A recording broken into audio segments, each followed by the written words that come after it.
महाविकास आघाडीकडून आता या ठिकाणी उमेदवार देण्यात आलेला आहे. 2 दिवसापासून जे शरद पवारांचे शिलेदार आहेत जयंत पाटील हे मुळात मी असं म्हणणार आहे, त्यांनी असं औरंगजेबच्या मजारवरती आम्ही असं चादर घालायला गेलो आणि त्याच्यानंतर असणारं एक नॅरेटिव्ह त्याही वेळ सुरुवात झाली होती की संभाजी महाराजांचा तो छळ झाला, त्याला औरंगजेब जबाबदार होते.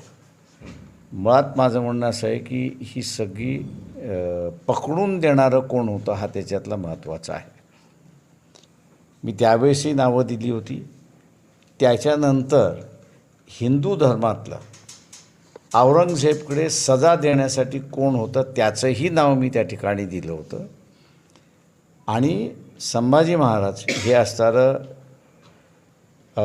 वेदामध्ये प्रावीण्य होतं आणि त्या काळामध्ये वेदामध्ये प्रावीण्य असणाऱ्या माणसाला कशा तऱ्हेने नॉन ब्राह्मण असणाऱ्या माणसाला कशा तऱ्हेने हत्या करावी, कशा रीतीने त्याच्यावरती अत्याचार करावा हे मनुस्मृतीमध्ये लिहिलेलं आहे. जे कोणी हा प्रचार करतात आहेत त्या सगळ्यांना माझं असणारं आव्हान आहे की संभाजी महाराजांवरती झालेला अत्याचार आणि मनुस्मृतीमधला दिलेला अत्याचार हा त्यांनी वाचावा आणि नंतर प्रचार करावा, हा माझं त्यांना असणारं आव्हान.